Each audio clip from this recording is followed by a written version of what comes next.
आजच मी KDMC महानगरपालिकेचा आयुक्त म्हणून पदभार स्वीकारलेला आहे।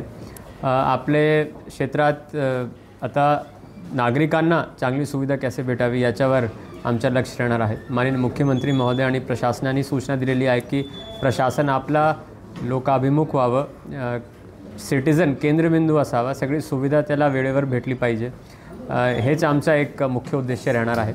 त्याचबरोबर आपल्या शहराच्या विकासासाठी आणि फ्यूचर प्लॅनिंगसाठी जे काही प्रोजेक्ट्स आज रोजी चालू आहेत त्यांना वेळेवर पूर्ण करणे आणि त्याचबरोबर पुढची चांगली प्लॅनिंग करून हे सिटी कसा एक नागरिकांसाठी लिव्हेबल होईल आणि वायब्रंट राहील याच्यासाठी माझा प्रयत्न आयुक्त म्हणून राहणार आहे।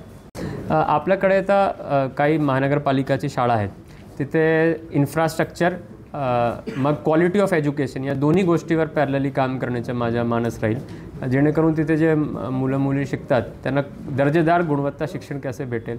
त्याच्यामध्ये काही टूल्सही आपण घेऊ शकतो, डिजिटल एज्युकेशन आहेत, विविध प्रकारचे आजकाल टूल्स आहेत we can use for improving learning outcomes. आणि आरोग्याचे पण आपले काही प्राथमिक दवाखाने आहेत, UPSC त्याला बोलतो, आणि काही टर्शरी म्हणजे उच्च दर्जाचे हॉस्पिटल्स आहे, त्या ठिकाणी ही गॅप ॲनालिसिस करून कुठली काय कमतरता आहे, मग मॉडेल हॉस्पिटल्स किंवा स्मार्ट हॉस्पिटल्स आपण त्या ठिकाणी निर्माण करण्याचा प्रयत्न करू।